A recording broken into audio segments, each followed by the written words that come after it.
Hello, I'm Stuart Pallister, former journalist and editor with media organizations such as CNBC based in Singapore. As a journalist, I covered politics, economics, and business in Asia for around 2 decades.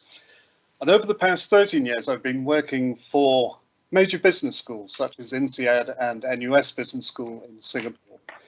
Welcome to Leading Hospitality Through Turbulent Times. The series is entitled The World After 2020. The session will be a presentation of about an hour with 30 minutes for questions. We'll take some after about half an hour and the remaining questions at the end. We'll be taking written questions only, and you can submit these as we go along.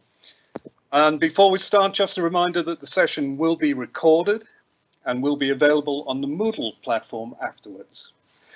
So without further ado, I'll hand over now to Professor Yves Schemeil, Emeritus Professor of Political Science at the University of Grenoble, specializing in global and comparative politics, to take us through the next session of his presentation on the world after 2020, which focuses today on the UN's body for promoting tourism. Professor Schemeil. Thank you, Stuart. Hello, everyone. Welcome back for those who had the opportunity to attend the previous sessions. Well, we are going to focus on a number of organizations which is directly or indirectly connected to health and mobility issues and therefore are involved in hospitality business as well. To wrap up what we have so far learned, the world has always been unstable. So, I mean, people think that this crisis is terrible. It's a terrible event compared to events in the past. It's just because our memories are short and we are not always able to compare what is comparable. So that's one of the points I have addressed last time. Also, acute crises and turbulent times eventually lead to innovative decisions and new tools. We have seen a number of such tools like, early warning procedures and the protocols, a number of safety issues which are actually solved with the help of a number of texts consensually adopted, etc. So the problem is that if we assess that this crisis is not so particular, we need to understand what will be the impact of the crisis and how we can manage to prevent other crises or to adapt to their impact. So we have to discount the future, and to discount the future is complicated thing. I gave you quite a number of actually possibilities, like scenarios, like forecasting, like provision, and a number of other things like this. International institutions, of course, are there to anticipate what will come next, and they may help understanding how to face any new crisis, whatever it is, in health or in any other things.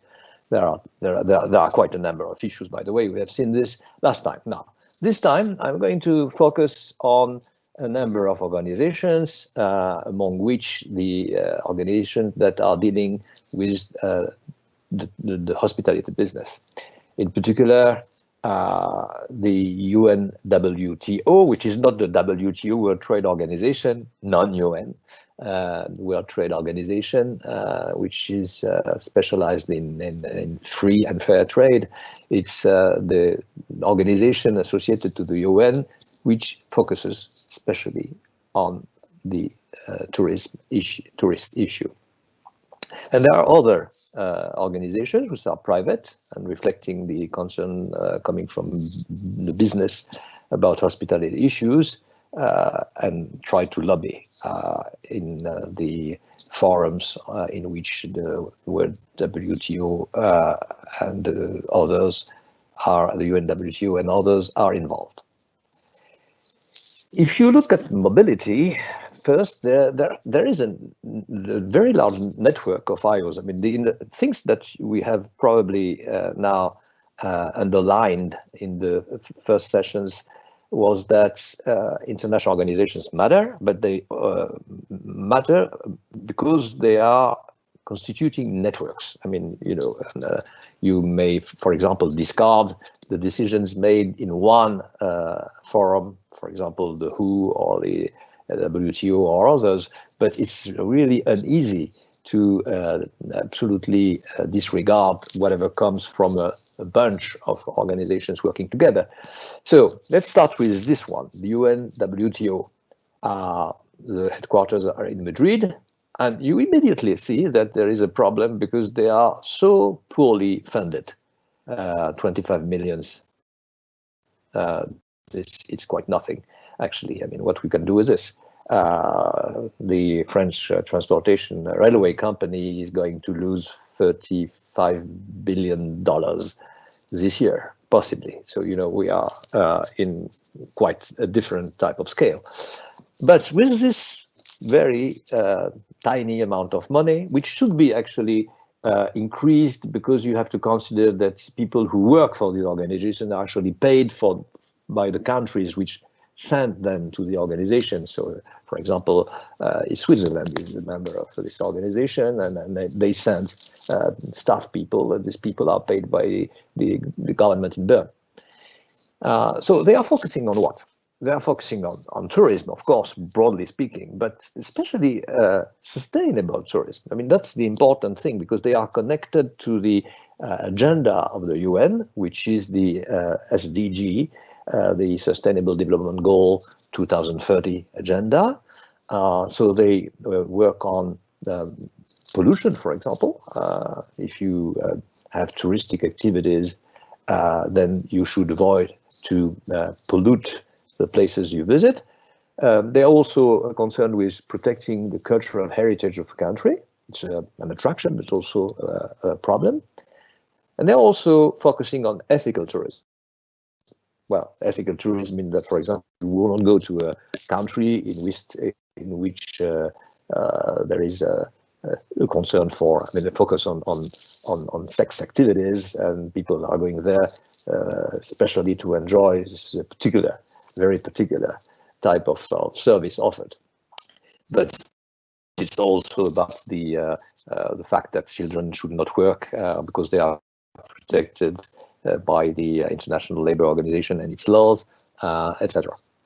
It's a weak organization, first because implementing its decision is very, very difficult. I mean, that's a problem that we have addressed, because there were questions from students about how IOs would be able to enforce their resolutions, whereas the states are still there and controlling their activities and being the only sovereigns or the ultimate sovereigns, etc. Well, my answer was that, in the end, eventually all these organizations are complementing each other, they are working together, and at some point, some of them reach a stage where they have some sort of an arbitrage system or a dispute settlement mechanism, or ways to compel their members to behave according to their commitments.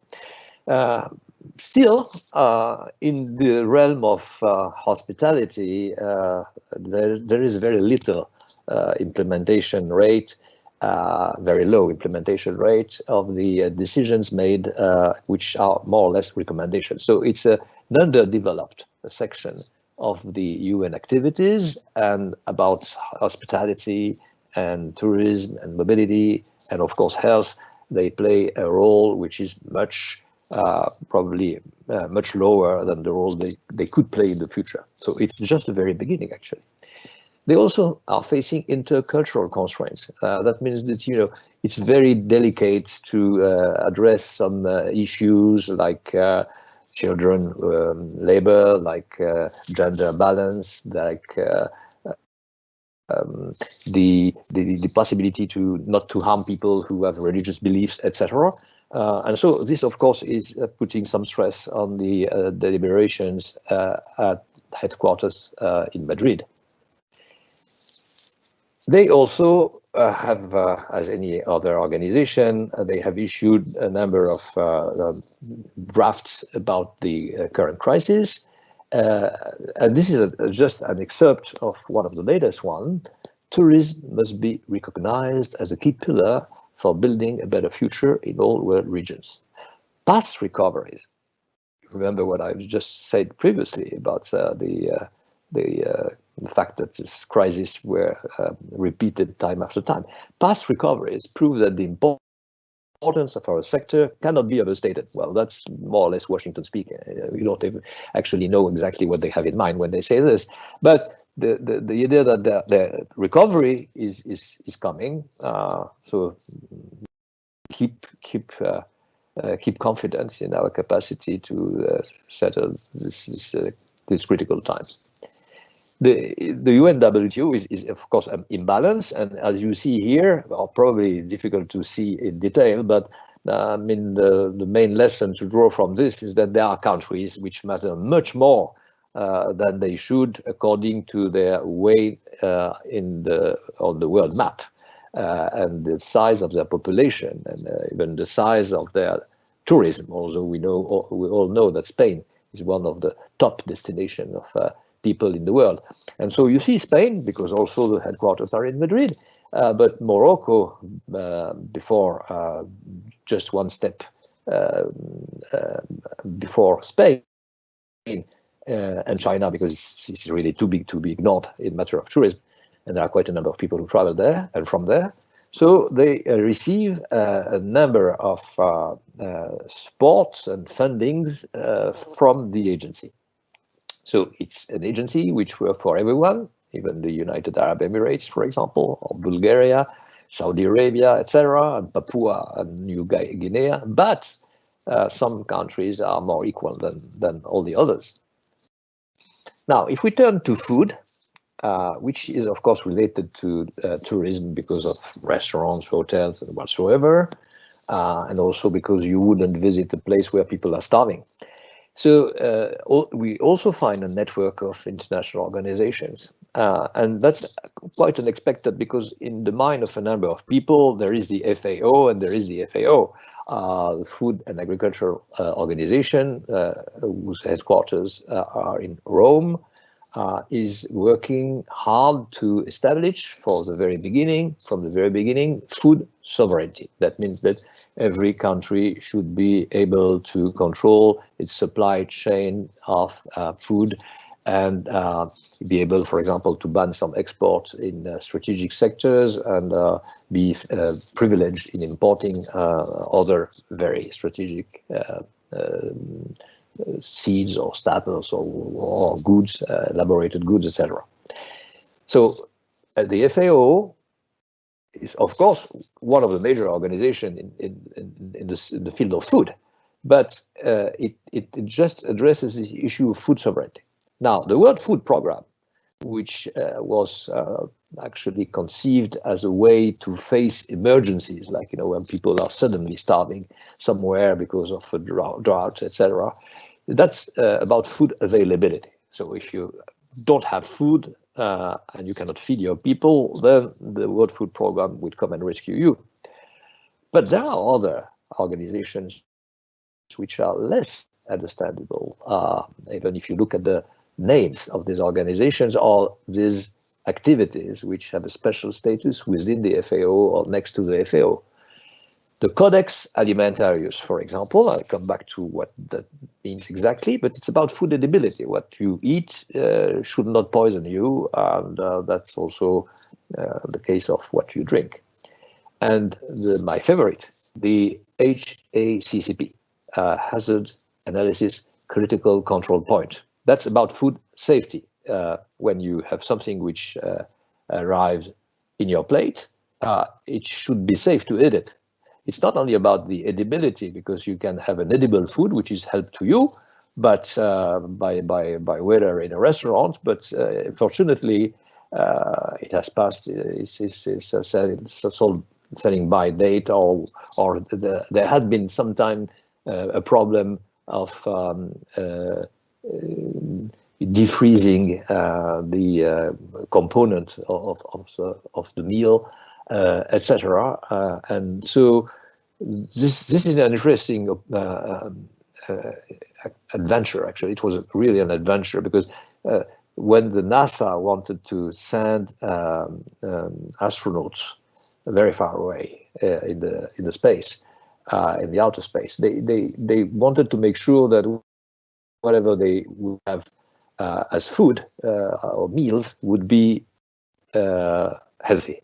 And so they found out that there were a number of points, some of them being critical, to control if you don't want to risk being poisoned by the very food which was put charged in the satellite in which you are going to reach the moon or the space station.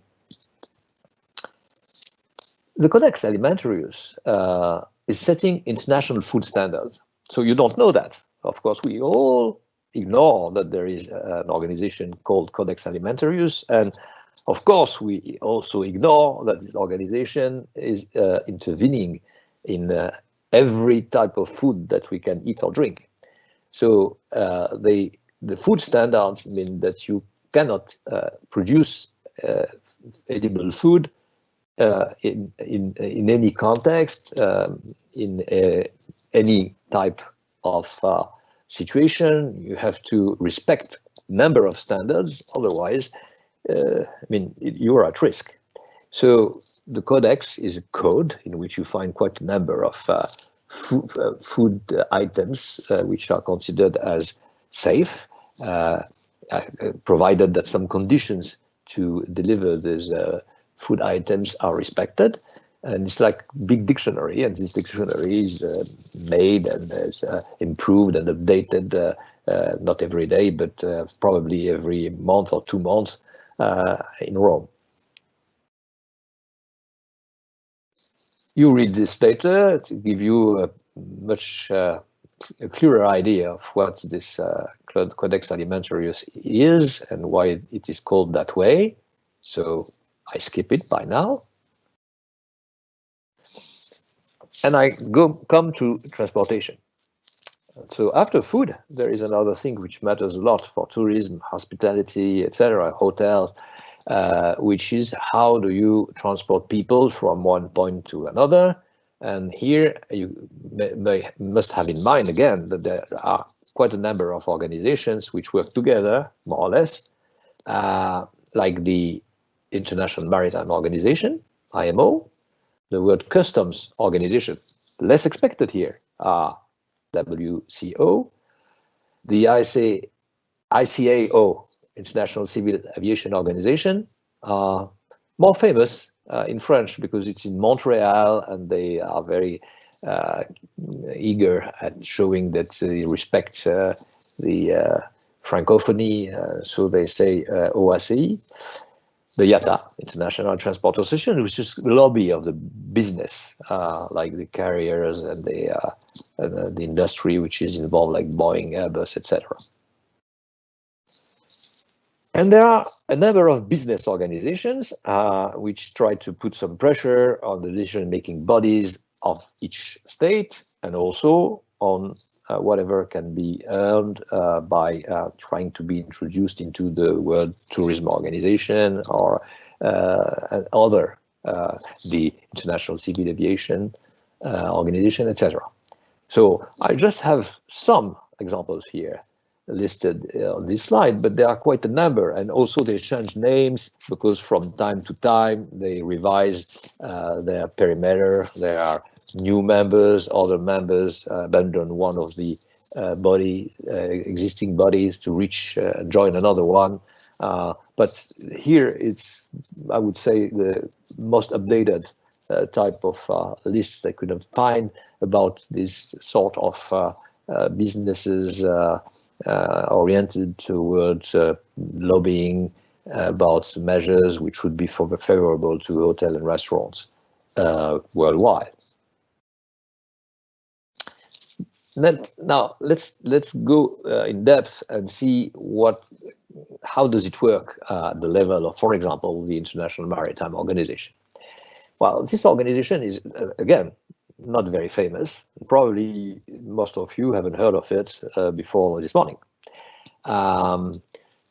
It has its headquarters in London, and it's really the heir of a great history, because you know the West Indies company and everything which was necessary to reach the the continents which had been discovered after Columbus reached the coast of the Americas. All this is part of the history of the IMO, because there were a number of treaties on how to how to sail on the seas, how to be protected against piracy, etc. I mean, it's the aggregation of all these conventions, agreements, and treaties that, in long run, made after 1945 room for an organization which would be called International Maritime Organization. But it took time for this organization to be able to start its operation, probably 10 years, and it became effective after a tragedy, which is the Torrey Canyon disaster of 1967, because here is a type of crisis that raises concerns such as never again, but how to prevent such a tragedy to occur in the future. So this is exactly what the IMO is for. So here are a number of dates which are important, but the most important thing is that there is an international convention for the prevention of pollution from ships, and there is a global maritime distress and safety system. These are the tools, that's the legal and the technical tools that are very useful for the IMO and for the states which are members of this international organization in order to regulate or to monitor the maritime traffic. But this is not an isolated organization. It's part of a larger network which works against piracy, trafficking, and of course pollution, etc. And you have a list on the right banner. It's actively collaborating with a number of bodies, especially during the 2015 refugee crisis, the Syrian refugee crisis, because people in London said, well, they are migrants or refugees trying to find asylum in Europe, in Western Europe, coming from Syria, on the Mediterranean, Eastern Mediterranean, and Turkey, etc. This, of course, is a concern for the refugee organization and the migrants organization, like the UNHCR on the one hand and the International Organization for Migration on the other hand. But how come the International Maritime Organization could be counted in at the time of this crisis? Just because there were people who were drowned on their way to the Italian or Greek coast. And of course, that's within the mandate of the IMO. So they actually took the lead, convened a big conference in London, and all these organizations like the UNHCR and the IMO, migrant organization, etc. They all, and the European ones, the Office of the United Nations for the Coordination of Humanitarian Affairs and its European equivalent, they attended the conference in London with a lot of goodwill, and they accepted the sort of paramount monitoring of the International Maritime Organization because it was a problem at sea. Now, if you look at the impact of the IMO on mobility and tourism, it's really a very large one. First, I mean, if you are looking for supply chains, you want to have a safe supply chain. You want to make sure that whatever you order abroad is going to, or far away, is going to sail to your restaurant or your hotel or your supermarkets, etc. in time. And then you need to have one institution which is watching over supply chains. Of course, cruises, harbors and their facilities, and even beaches and their cleanness is also one of the things on which the IMO is supposed to work hard. And actually they do. And it's in the interest of a number of their members, because nobody wants to have one of these famous beaches which attract a lot of tourists polluted with waste and plastics. And I come back to these plastic issues at a later point. It's a multifunction organization which does a number of things and protects first seafarers. That's actually the logical of its history. The idea was the rationale behind establishing such an organization was that there were seafarers. They were sailing to very remote places for a long period of times, like months. And of course, the risks were high that they wouldn't come back in good condition or come back at all. Same with the cargoes. And then progressively, the organization of the time, which became the IMO, eventually were addressing the issue of the safety of passengers and tourists, and the capabilities of the, for example, harbor authorities to welcome tourists when they land somewhere for a day or two, etc. But they also deal with coast. The coastal territories, which are actually threatened by the pollution of sewage system, illegal sewage system, even legal one, which are not safe enough, and endangered maritime zones. They have a polar program, for example, which is nice because they started with protecting sailors and boats, and now they are mainly addressing an issue that nobody else does. Actually monitor, which is I would say how far you can make sure that polar coasts and polar seas are protected against the pollution from ships and from passengers and from tourists, and probably from offshore platforms, which is another part of the issue to which they moved recently. So they are, as any international organization, remember what we said, they are making norms. Their mission is to encourage and facilitate the adoption of the highest practicable standards. Highest practicable standards. It's good because you are looking for the best, but also it has to be, you have to be realistic.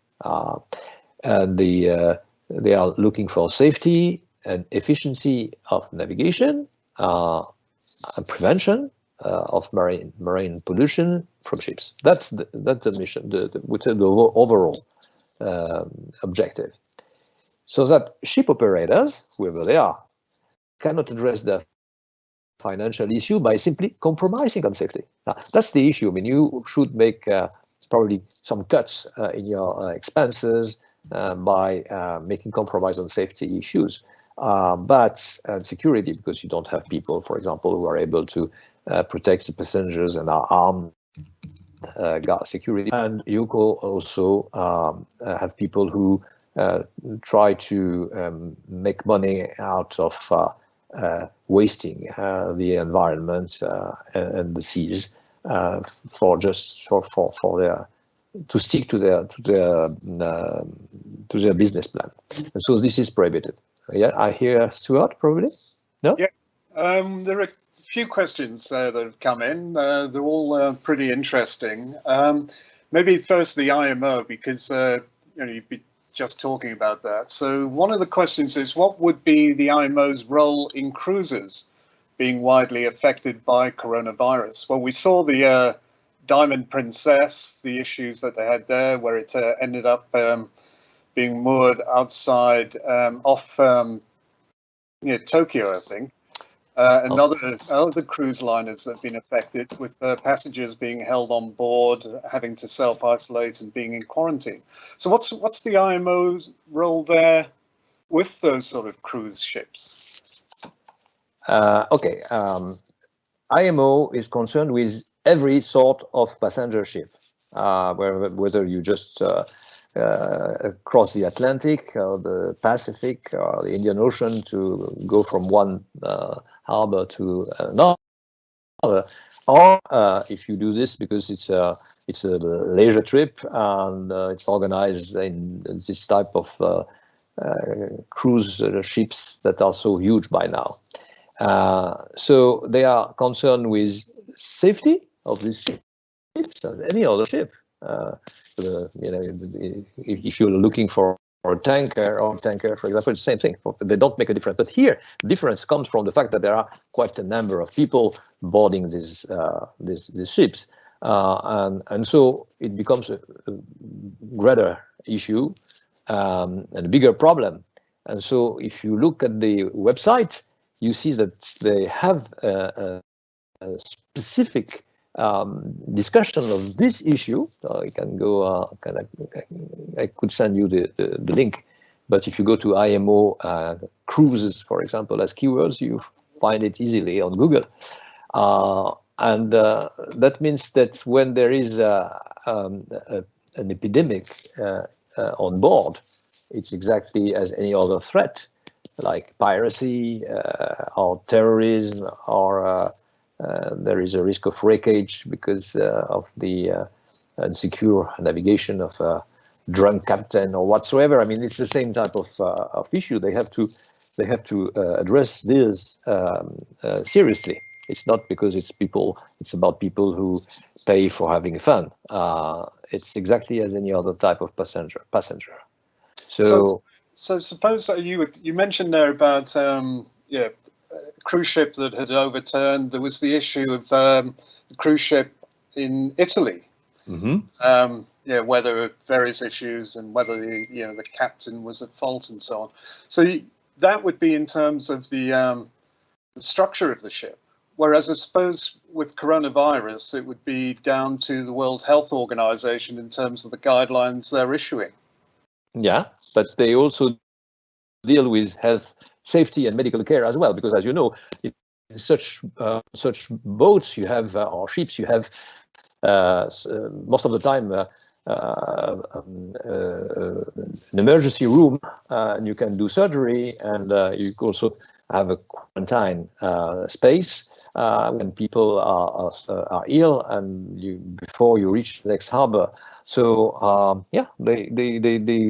there is a recent amendment to their security drafts, and there are at least 6 points in which they say a number of things about, for example, evacuation. I can read the last one for you.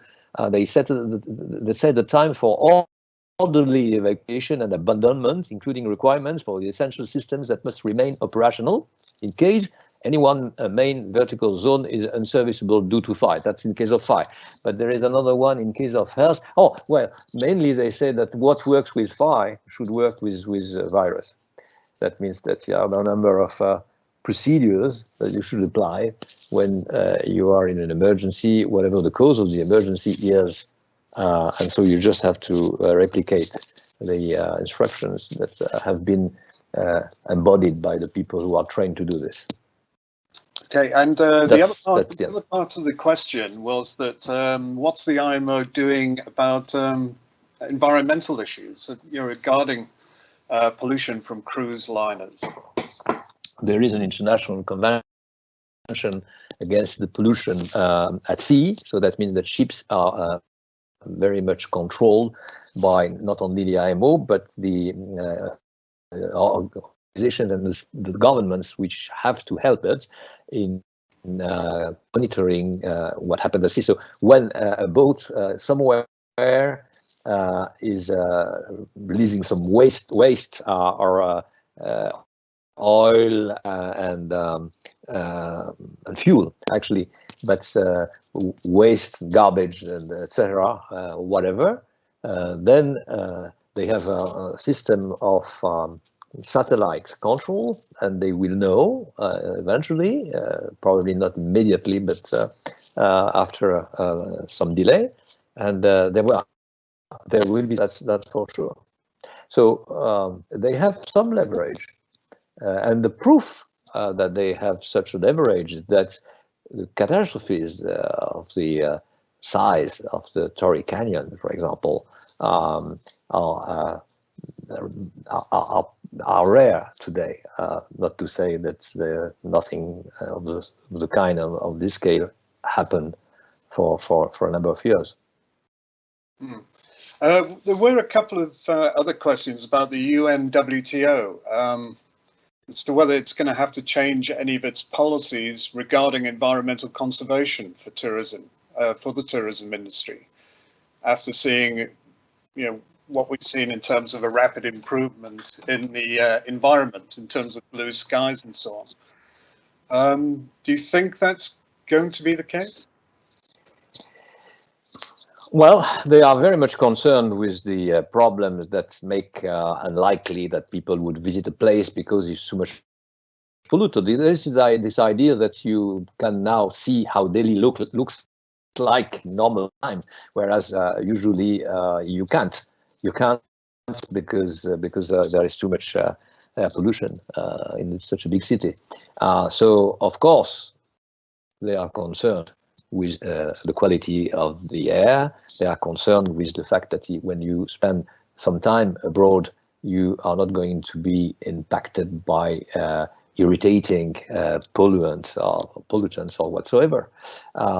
But because of most of the sovereign states which are members of this organization, because they are members of the United Nations, watching out the possibility of any interference from any other states on their capability to regulate their own system of quality of the air, or the safety of the tourists, etc. It's a little difficult for such a nascent organization, which is so underfunded and understaffed, etc., to overcome the reluctances of the government.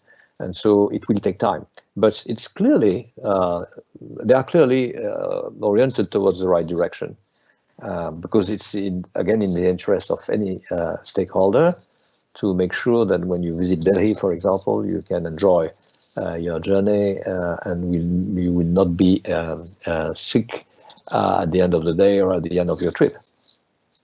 I suppose they can only really issue guidelines, right? That's what they do. They issue guidelines. Countries follow them. That's up to them. Well, sometimes, most of the time, they say they will follow these guidelines. I mean, because they voted for these guidelines. That's the first point. I mean, they were meeting somewhere, and probably in Madrid at some point. Then they had these big discussions about what the guidelines should be as far as the quality of the air is concerned, for example. And then they come with a resolution, and so they are supposed to implement this resolution in their own countries. Whereas, of course, then there are administrations which are in charge of this, and there is the control of the parliament, and must adapt the legal system, etc. So it will take a lot of time, and there will be a number of barriers to be actually overcome before you reach a stage where the international resolutions is implemented. That's completely different from what happens at the level of the other WTO, which is the World Trade Organization, because there they have a court which settles the issues between the contending countries, and in the end make sanctions at a certain amount of sanctions for a certain period of time possible, and authorize this sanction and authorize a return to deregulation of the trade system, which was negotiated in the precincts in Geneva for decades, because there is some sort of an aggression by one state or two states against the others. That's different. So here in the tourist sector, you don't have anything of the kind. I mean, there is no possibility to make resolutions enforced if the state don't want to do this. But the fact that they can be named and shamed by others, or that the business companies can just refer to these guidelines and say, you don't respect the guidelines, and then we are in the private sector, we are suffering from that. That may be also a good way to make things improve. There's another question about the UN WTO as to what role it's playing during the pandemic, and what sort of role you expect they will have to play after the pandemic's over? Well, that's a very interesting question, because you know what they do now is they issue statements, they write down drafts, they are giving interviews. There is a statement from the Secretary General, quite a number of statements. Actually, it's rather smart. But the basics behind this is that, well, I am the Secretary General of the UNWTO. What I can tell you about this, I'm very much concerned. It's something which is really impacting our business and the quality of life of most people in the world. So because we are supported by 193 states, we need to do something as far as we can, so as soon as the crisis is over. So what else they could say? There's a follow-up question about what sort of repercussions can the companies who are damaging the environment face? You talked about naming and shaming countries, but what about private companies? And within hospitality, it's predominantly private companies, private industry. Okay, I'll come back to that later in this session or the next. I don't remember, but I will address this. Yeah, so I skip it. Okay. Okay. So if you want to proceed with the next. I proceed. Okay, thank you, Stuart. I'll proceed. Thank you very much. Here we come to public and private organization. Well, you know, they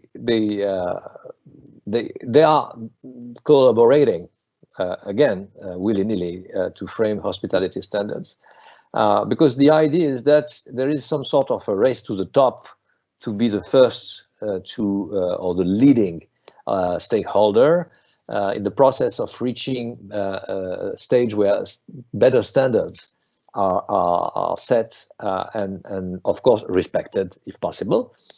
You have always to be realistic about that. So these better standards are well known by now. I mean, nobody would contest that we are looking for sustainability, equal opportunity, decent working conditions, fair taxation of the digital economy, for example, and fighting unfair business practices. That's what everyone considers as being taken for granted. It should be taken for granted. Now, what this being said, a number of stakeholders just observe that you can commit yourself to the standard. You can think that the guidelines stemming from the standard are very instructive and should be implemented or followed. And then in the end, you can also say, I have some good motivation not to implement this standard now. I mean, I need the delay. And that's, of course, what most stakeholders do, be they governments, sometimes international organizations themselves, or bureau within these organizations, and of course, most of the time, the businesses which are operating in the sector. They find good justification to postpone the implementation of the decision to which they subscribe. So they endorse the decision at the same time they say, well, but not for me, not now. And that means that in the end, you never know how long it will take in a special field or sector or region of the world to reach a point where most stakeholders, not all of them, but most stakeholders will converge and apply these better standards. But these standards are now very well known.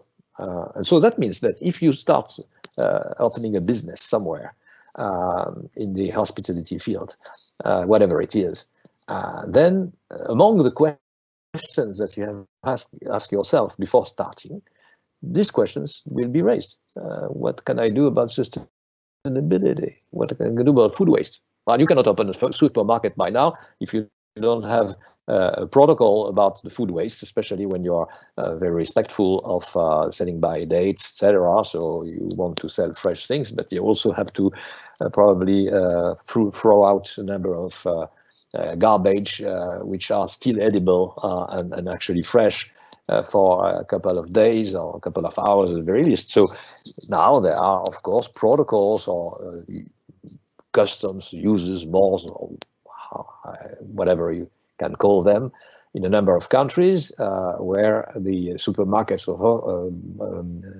owners negotiate with, for example, NGOs in order to give them the extra food that's going to be lost at the end of the day or at the end of the week, in order to redistribute it to who need it, to the poor. But that also happens at the level of people who cook, either in a restaurant or home. Because if you cook home and you waste a number of vegetables because you forgot them in the fridge, well, it's a shame. And so you'll be named and shamed by others, your guests, for example, your friends, your family, and if it's in a restaurant, a journalist who is specialized in tracking whoever is actually disrespectful of this rule.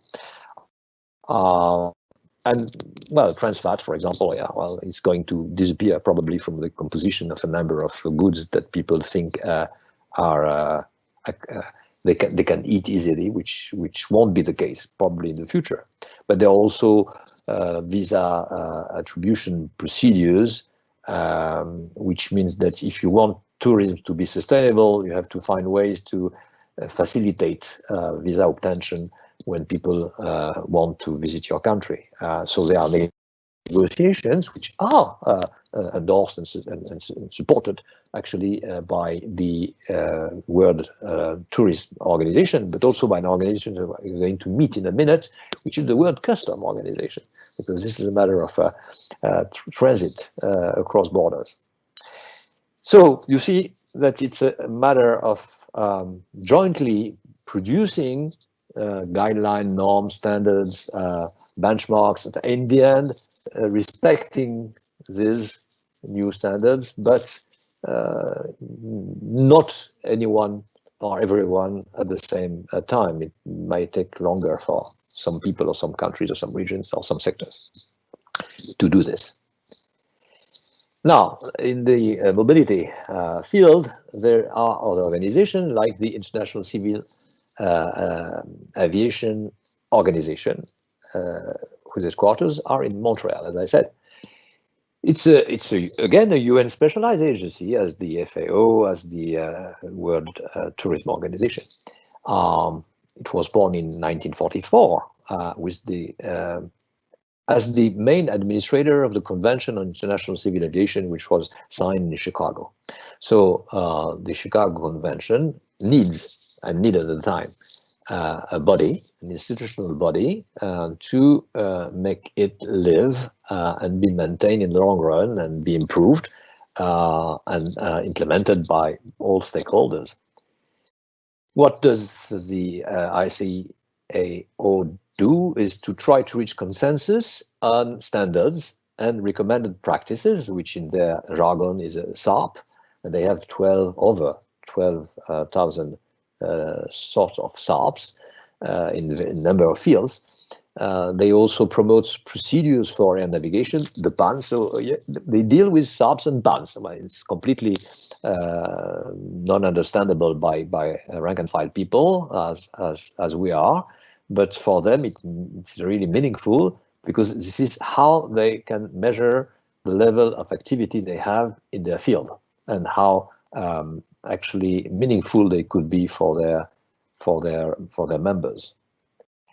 They do so. They make norms. Their activity is to audit state civil aviation institution and their oversight capabilities to check that safety and security issues are respected according to these famous SAPs and bans. They also have a vision, which they make public, and they underline as being, some sort of a very fair motivation, and which gives them some self-esteem. achieve the sustainable growth of the global civil aviation system. So you should grow because it's about the economy, but at the same time it should be sustainable. So in the end, you should have probably electrically propelled planes with hundreds of people boarding these planes, which we are very far from that, of course. They have also an objective, harmonized global aviation safety and efficiency, both in the air and on the ground, which means that airports, of course, are a target of their activity as well. So it's not only about planes, it's also about airports. It's not only about flight, it's also about whatever happens in the on the ground, because this is where passengers board and of course the pilots and flight attendants, etc. But also everyone working to make this possible is concerned with the decision made at the level of the ICAO. And they, among their main goals, one is particularly interesting, is they further improve aviation successful safety performance. So they have some sort of a standard scale to measure how consistent you are with the best possible sort of safety measures. And so you have a score, your performance is assessed, and that also is a way to make room for naming and shaming. If a carrier is not successful enough in this sort of safety quests, then eventually it will suffer from the feedback and it will backfire at some point. And then you cannot say that you are very much concerned with safety issues as a carrier, and at the same time not respecting some of them which are very important for a long period of time. The current crisis, we come to it, of course, has a great impact on civil aviation, as we all know. So what they do, well, I mentioned drafts and mentioned interviews, statements by SGs, etc. Here they organize what they call stock-taking webinar series. So that means that they cannot meet, of course, so they meet virtually, as we do now. And these webinars are supposed to people to help their members to take stock on the current knowledge of what is the problem exactly and what we can do to address it. So they published very recently a handbook, which will be out very soon, a handbook for on the management of safety risk related to the COVID, which will provide new guidance for the members. So members turn to the ICAO and said, well, what could we do? And then they say, all right, we try to collect information coming from various sectors, including, of course, people who are in the health field. And we come out with new guidance and new guidelines. And then they know that they have to keep the highest possible levels of aviation safety. And at the same time, they want to maintain the continuity of critical operation. So this is contradictory. I mean, if among the risks that are threatening aviation safety, you have the virus, then you should, of course, limit the operations. But possibly, if you say critical operations are maintained only, well, then what will come out from these guidelines in the next month? And shall we resume the other operations which are less critical, less essential? We don't know.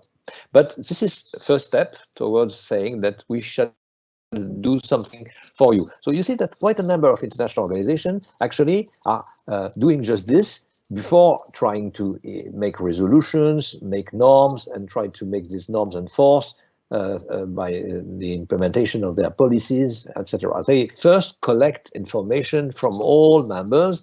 They try to find out who are the best experts in the field. They have the capability and the capacity to make these people react to their demands for more or tailor-made type of assessment of what is important in their own sector, and then in the end they can come out with some sort of a book of a list of recommendation for their members. But that's already a step towards doing better, which is making norms. So it's just assessing risk and showing that there are ways to solve this risk, or to face this risk actually, and there are solutions.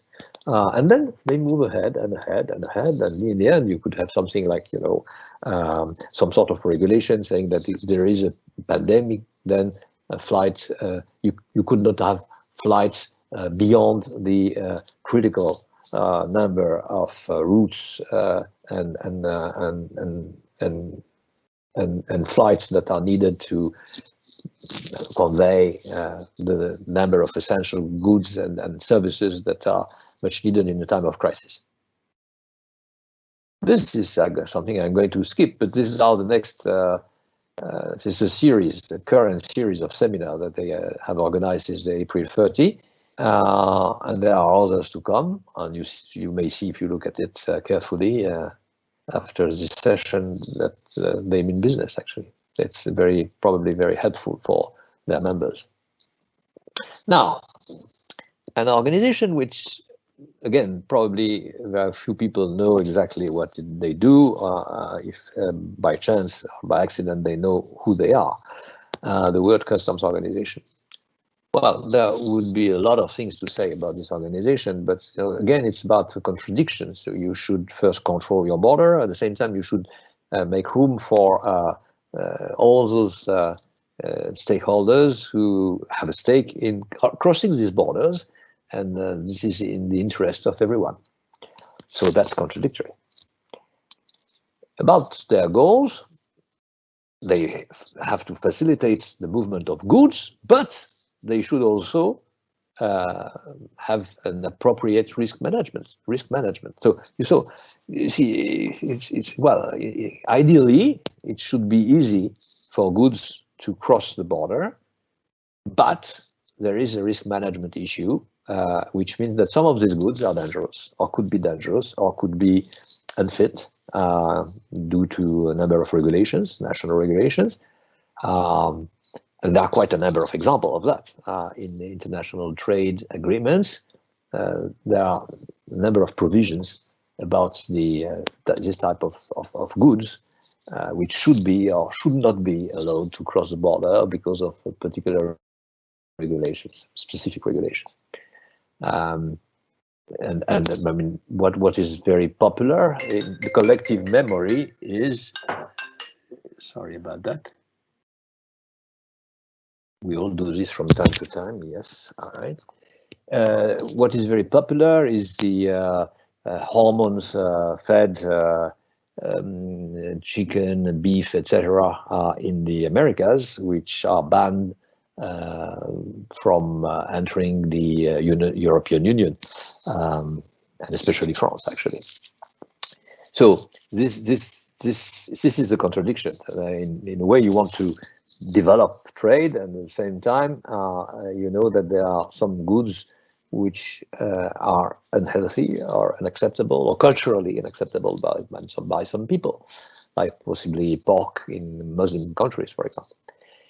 So they also want to prevent and fight the spread of the virus.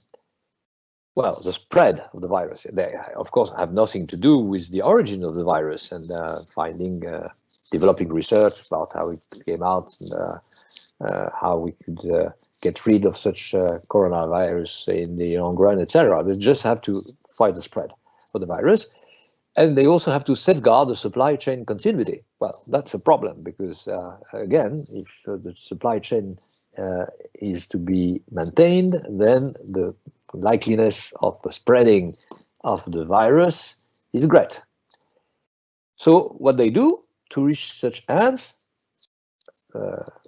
contradictory ends, they change the classification reference for the COVID medical supplies, and they facilitate the importation and exportation of protective garments, test kits, medical tools, drugs, and whatsoever. So they have a list And you see also what is important about international organizations, they have lists, they make lists of things which are encouraged, things which are recommended, things which are forbidden, things which enjoy a priority, etc. And this precise list help people who are civil servants, policemen, custom men, etc. somewhere to implement these guidelines at the very least and these rules at the best when they can or when they have to, when they are facing, for example, the tentative export of endangered species. And so they have also to refer to the Convention on Endangered Species, etc. All this is part of their activity.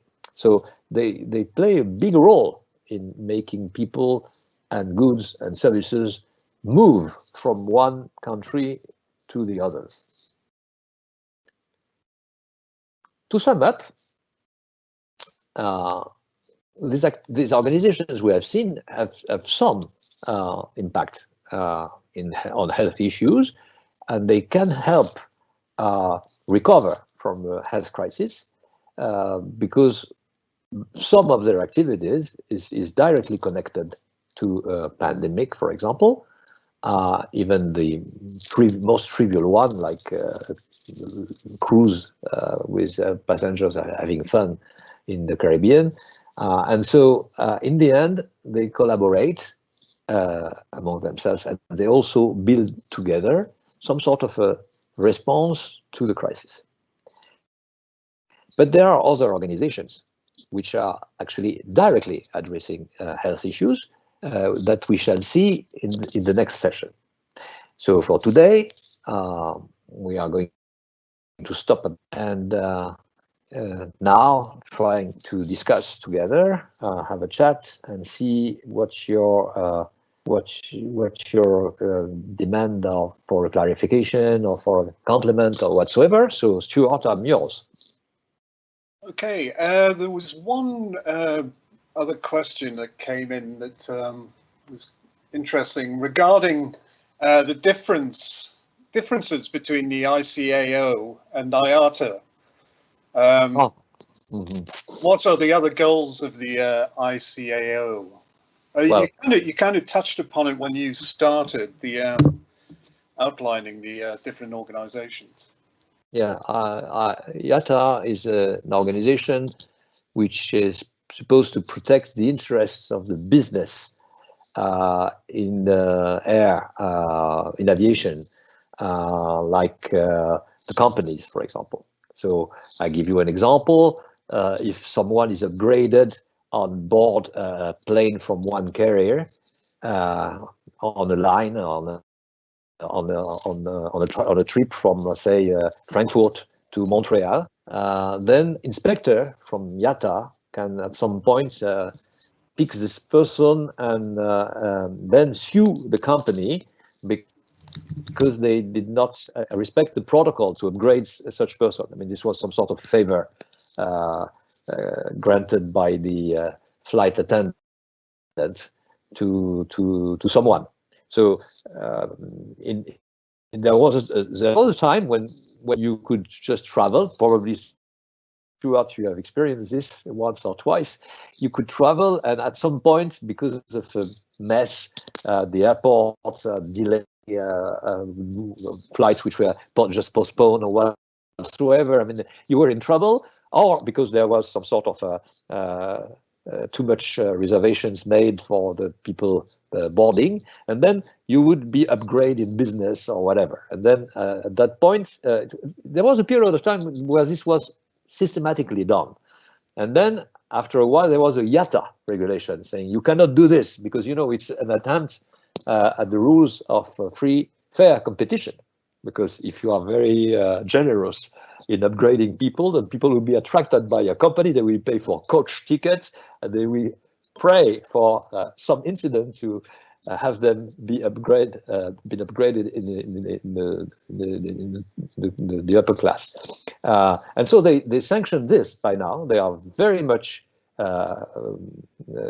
keen at having inspectors inspecting, and so you never know who the inspector is, of course. Someone who pays these tickets as anyone else seats in coach or business or whatsoever. So the companies are very much aware of that, and they fear that they will sanction for that. That's what IATA does, trying to have some sort of fair competition between the companies, the carriers, and also to put some pressure on the governments, for example, and airport authorities, like they have slots where they can land or from which they can take off, and so the negotiations of the slots and where they are actually located and how far they are from the center of gravity of the airports or the customs whatsoever, all this is negotiated.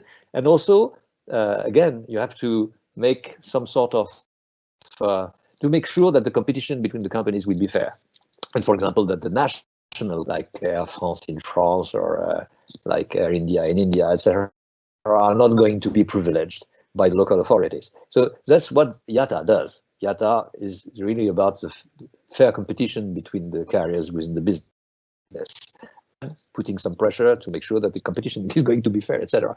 They don't do anything about safety. If they do, it's just, it's a side effect. So, for example, they will say that the ICAO just set a new regulation, and so what will be the response of the business? Will the business be able to, for example, make sure that critical operation will like repatriating people during the COVID crisis, people who were far from home and that had to be repatriated, and what kind of people? I know one country, and I'm going to name it, where there are local branches of the ruling political parties in the country, and they have a stake in the national air career. And so because of that, they are shareholders, actually. Because of that, they are able to privilege the people abroad who are allegedly supporting their party against those who are not. So that's unfair. And, of course, both ICAO and IATA should do something about it if they were aware of that. So that's the division of labor between the two, but one is public, intergovernmental, and the other is private. It's a lobby. But what we're going to see now with the airline industry is a total shakeout of the industry, because it's going to be impossible to have fair competition if airlines are having to be bailed out, and it'll be the national carriers that will be bailed out. They will be bailed out and by the states. And the states are going to nationalize some of them. But if you take Alitalia, for example, Alitalia is in a poor condition for decades by now. I mean, the number of solutions have been tried out, and none have been efficient. So in the end, the only solution is either to accept the disappearance of the flag from the air, or to buy it out and nationalize the company.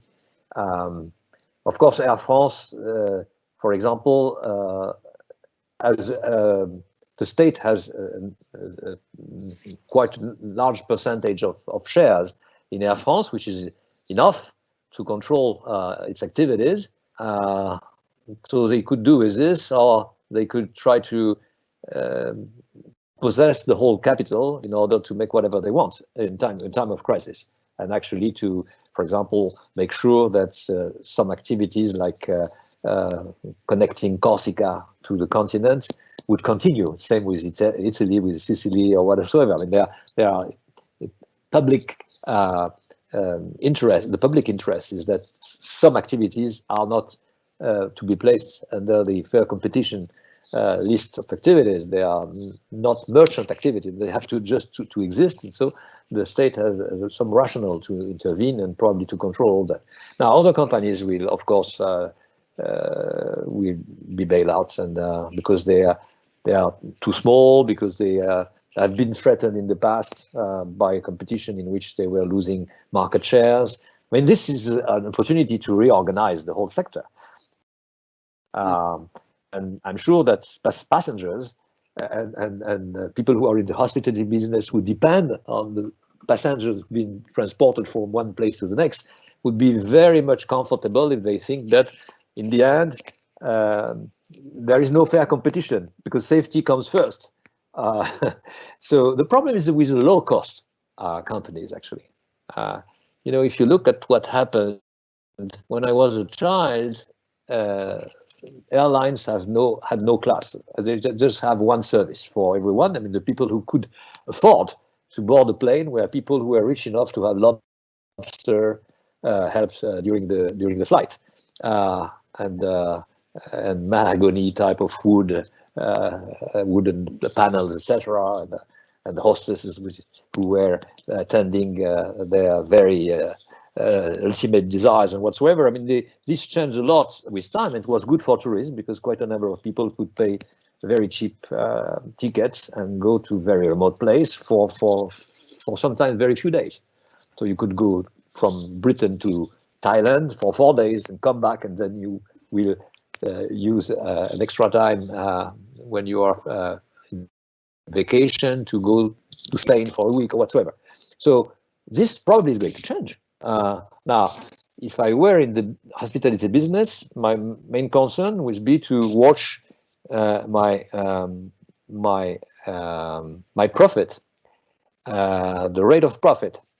Now, if I have the same rate of profit with 10 people who pay higher costs than with 100 who pay lower costs, and if I'm told that the 100 will not be able to travel, or they will have to pay for that higher prices. So in the end, I have more consumers because I keep the 10 who are able to afford high costs, and I have 2 or 3 probably extra people who this time we say, okay, we are going to pay what the price should be in order to have safety, even in the case of health, a pandemic, for example, because of course the aircraft should be upgraded. I mean, the flight attendants should do different things, and probably they should change the flight attendants, the pilots, more often than they did in the past.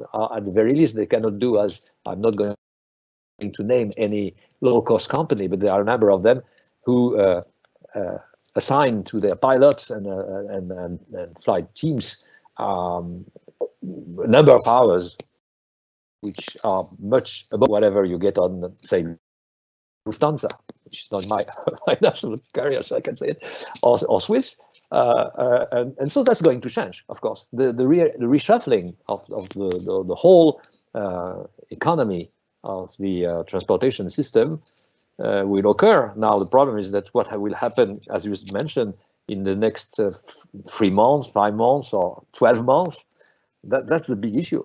That's the big issue. And probably states will all pour money into these companies, or some of them, in order to avoid complete bankruptcy of all. Just imagine that, for example, Emirates, Etihad, and Qatar Airlines, just imagine that the states suddenly is completely disengaged from their future, as well as British Airways, which is the support or the service stakeholder, which makes these companies run. Well, that's not possible. We could not imagine this. But possibly one of the 3 or 2 of the 3 are going to disappear. That's a possibility. Why should we have 3 Gulf companies, both low cost on the one hand, and servicing people who are paying high costs because they can afford them? Well, it's possible that in the long run there will be only one carrier remaining in this area, or others, as in past crises. But it's good for the economy in a way, not for the shareholders of some of these business companies, but it's good for the economy. So my hunch is that people, we have learned in a mass consumption society to pay the least possible amount of money for any type of good or service. So that's the McDonald's hamburger. You start with the basic one, and then it's just a handful of dollars, and you can have a meal anywhere in the world with French fries and a Coke. and that cost is a very low cost.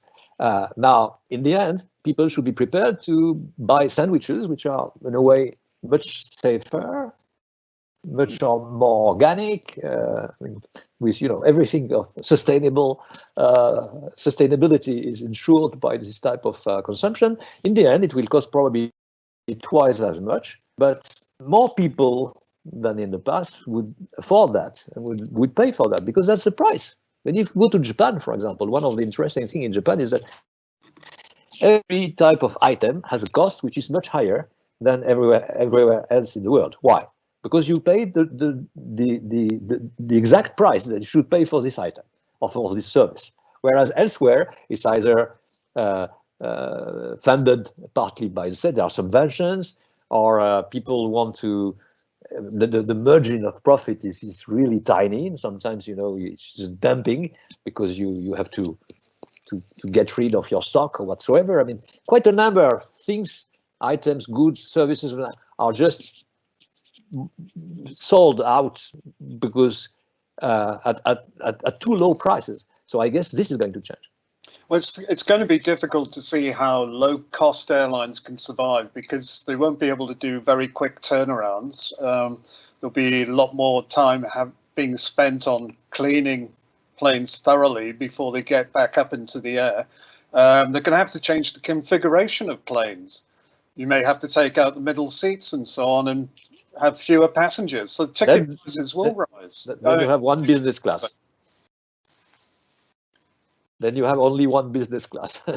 So the problem is that it's probably specialized in providing business class tickets, which will be discounted compared to the business class tickets of the regular companies. That's a possibility. I mean, if I were the CEO of EasyJet or other type of low-cost companies, or Virgin, whatsoever, I would say, well, I'm going to give people an opportunity to buy tickets which are providing them with much more comfortable conditions of flight, but they will have to pay for this. So what you describe is just a business cabin. Anyway, the medium seat not occupied. There's another question that's come in, basically about the virtual meetings that are taking place like this one. And won't this basically greatly reduce the percentage of business travelers, and that will lead to a significant drop in revenue for airlines once things start up again? Well, that's a possibility. I guess that once the World Tourism Organization finds out that its virtual webinar can work without having without being confronted to all the difficulties of taking time on the already very tight schedule to board a plane somewhere, and sometimes you don't buy your ticket yourself, so someone does it for you, and in the end you find out that you have to make a stop in Vietnam before reaching that point on the carrier on which you wouldn't put anyone of your own family, because you are not very much confident in their safety procedures whatsoever. I mean, of course, people who can resist this will do it. They will resist this. They will say no. But there will always be people who will travel in business class or even in first class for a short period of time to have a negotiation, an important negotiation in which being face-to-face matter.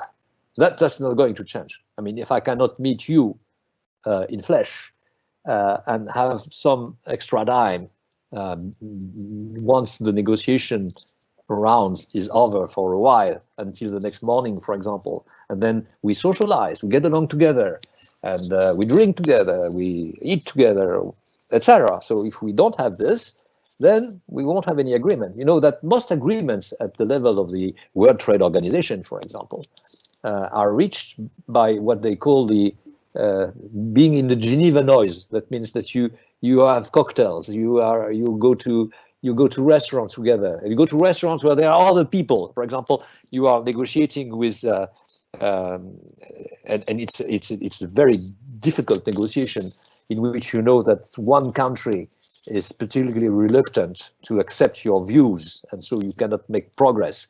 And so you invite someone who is close to the representative, the diplomat who is representative of this country, to a nice restaurant, and you have a nice time together. And then it occurs that next table there is someone from the country which you target from the very beginning, and so you start a discussion. And because it's a relaxed, casual type of context, then people can finally be much more prepared the next day to come back to the negotiation table with better intentions. So that is the rule everywhere in the world. Negotiations have to be face to face. You won't go. You're going to.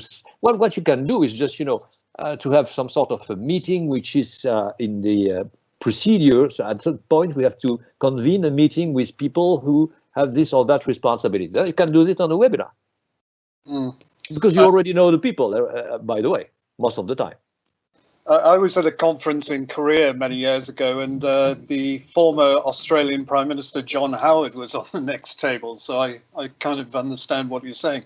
But the main point for many people, business travelers, when they go to conferences and so on, is that it's the networking function that's important. That you don't get that with webinars.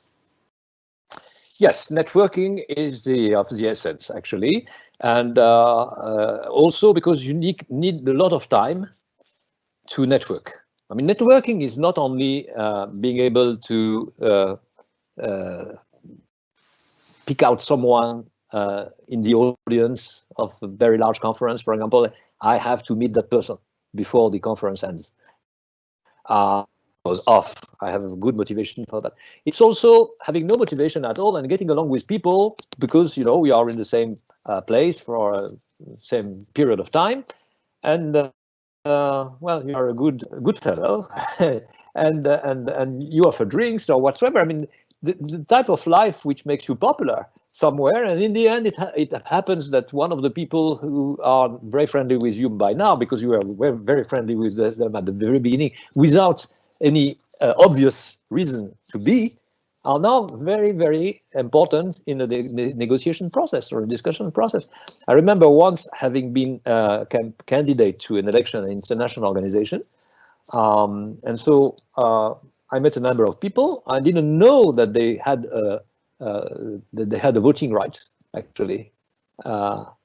And so it was just as I am usually, so a good fellow. So we had a nice time together. Now, when the voting time came, they remembered that I came to them. I didn't know they had voting rights, and I was behaving as very friendly.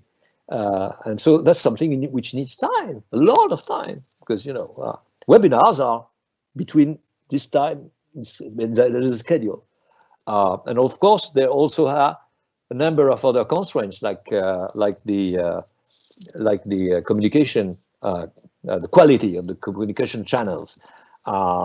This can be improved, of course, by people at the level of the International Telecommunication Union, which do a lot, probably, which does a lot probably by now to make this possible.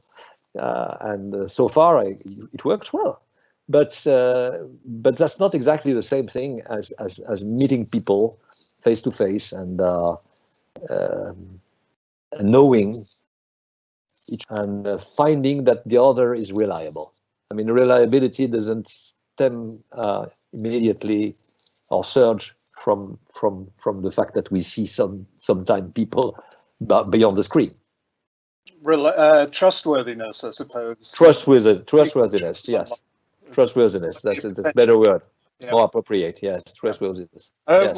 We have one more question, and this question is regarding one of your slides regarding the World Customs Organization, and that it's helping in the fight against the virus. But what are they doing?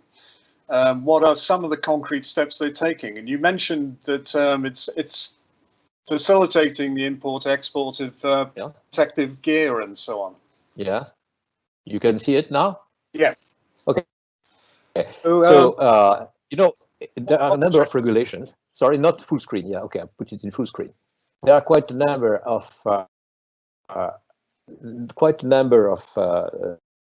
regulations which come from the World Trade Organization, for example, are from national authorities because they want to check the conformity of any cargo which is imported to the national rules of safety, security, etc.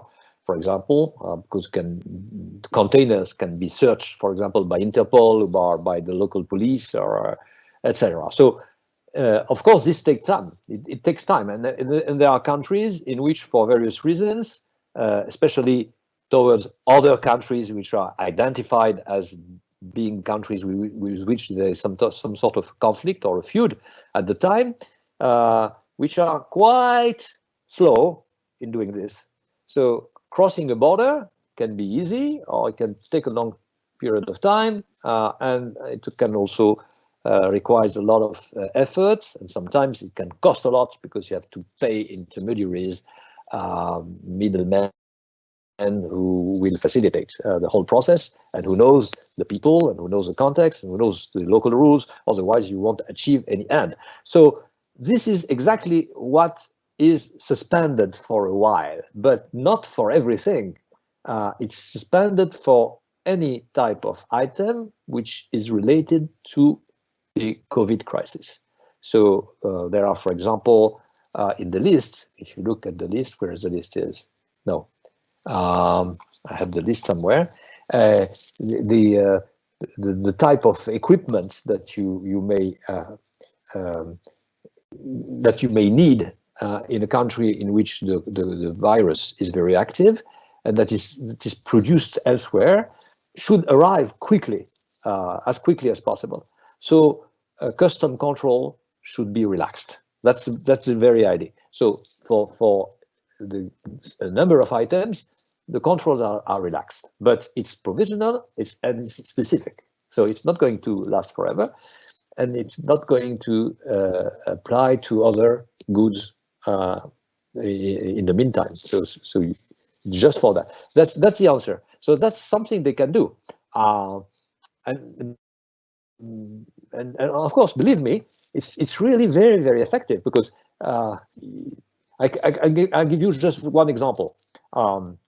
At the level of the World Trade Organization, there are regulations to facilitate trade. It's called a trade facilitation negotiation, and they are trade facilitating procedures. It's not only about not paying custom taxes for a number of goods once the agreement is signed by both countries. It's also not having trade hampered by any type of pretext. So facilitating trade means, for example, that if a plane takes off in China and goes to Dubai, so it leaves Beijing and goes to Dubai with whatever as a cargo, and then make a stopover in Delhi. And in Delhi, there is an inspection by the customs, and the custom officers say something like, well, it's not consistent with Indian local regulations.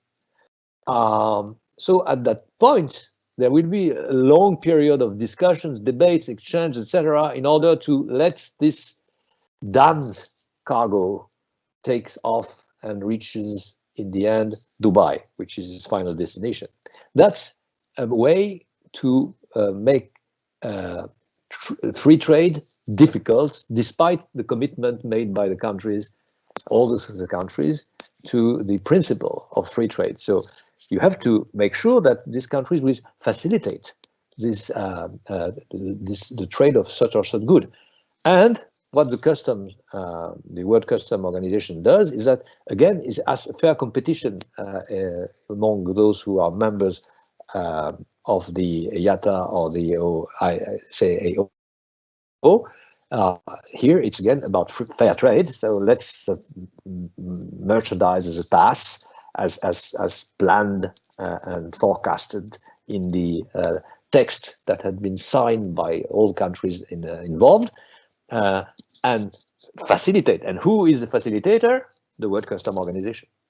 But that seems to overlap with the World Trade Organization because, and also, maybe bilateral agreements between two specific countries or whatever. No, they work together. I mean, the World Customs and the World Trade work together because, the WTO as such has no a priori way to avoid this. The only thing is that they are now reaching a point where the trade facilitation agreement is going to be respected by quite a number of countries. So this won't happen again. But when it happened, and when it could continue to happen sometimes from time to time, then who would be in charge of checking that there is nothing of the kind which prevent the implementation of the agreement? The World Customs Organization, and only this organization, not the local customs, not national governments, although they are members of the WTO and they signed these agreements. The only thing that the WTO can do is already a lot. They can just allow the country which is the victim of this, for example, China or the Emirates, to retaliate against, let's say, India in that case, or threaten to retaliate, and they just set the amount of retaliation in terms of money, which would be allowed in any field.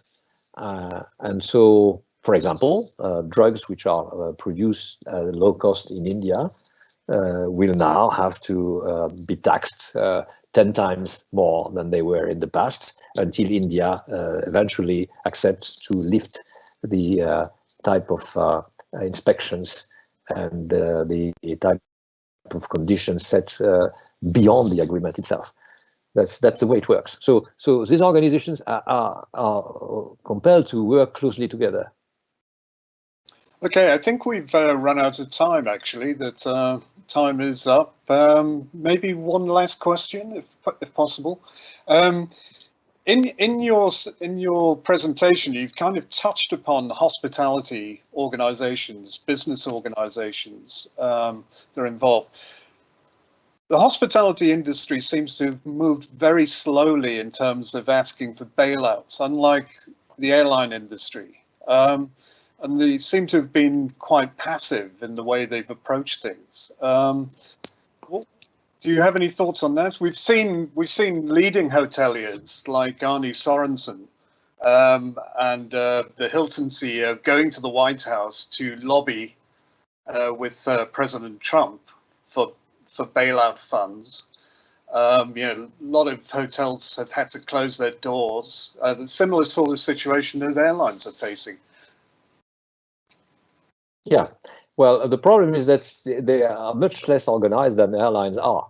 And you see this when you look at the variations in the format, the perimeters, and the nature of the stakeholders, hotels and restaurants and resorts and casinos and whatsoever. Or, I mean, you can have different lobbies, and they change names. That's also an interesting phenomenon. They of course, any international organization, including intergovernmental ones, do the same. They change names because there is a good reason to, for example, add an adjective to their activity, to what qualifies their activity, etc. And also because something is obsolete and so on, or they want to actually put the stress on one particular mission, part of their mandate. But in the hospitality business, when I tried to investigate for this particular purpose, for preparing this course, well, it seemed to me that this is quite anarchical. There are too many business organizations, and they seem to be not overlapping, but sometimes competing with each other, and they don't seem to be very much funded. They are not having websites which are really appealing and attracting the attention of people not only like us, but people who have responsibility in the business. And so Of course, probably that this is linked to what you said about Hilton company and others as well, Intercontinental or whatsoever. I mean, they prefer to negotiate directly with the government of their home state to get funds instead of trying to be associated to the negotiations, which will take a long time before reaching a point where a new guideline, a new recommendation, a new resolution will be out and prepared to be implemented at their level, which will take years. By now, I mean, it's a question of days or weeks or months, but a question of years. So they are lagging behind the timeline, which was that of the companies involved in the airline business, or even probably in the pharmaceutical companies, much more organized than hospitality business is. So I don't know what the answer is. That's more your field than mine. But I guess that what I can see as someone who assess different sort of networks, that the proportion of the private input into the final in this is much lower than what we find in other fields. I'm sure that, for example, if you think of phytosanitary items, products, those that are used in agriculture, to increase the yield, agricultural yield on the fields, well, there they are very much organized, and they are much more centralized than in the hospitality business. So probably for a number of those who are attending this course this morning, a good way to make a living in the future would be to try to organize this hospitality business better as it is by now. And have a more coordinated approach as an industry, I think. Exactly. Do we have time for one last question? There's one last question on the as you wish on the chat, which is basically saying that as the lockdowns ease, business picks up again. Isn't there a risk of a second wave, which could be greater than even the first wave? Well, nobody knows. Nobody knows. The only I can say is that because we are informed by a number of unexpected facts, which were completely unpredictable, and because of the solutions found, we are probably better equipped to face a second wave, even if the virus is mutating whatsoever, but because mutation can be either more dangerous or less dangerous, and people don't know. But in the end, we are much more prepared by now. So that means that the virus will still be dangerous, a little more, a little less, but it will still be dangerous. It could come back. There probably won't be any vaccine against this virus, or which would be sure enough and accessible to all in time, etc. But one thing is sure, that we have now more tools to face it, and we know it better. So that's not a great encouragement, but it means that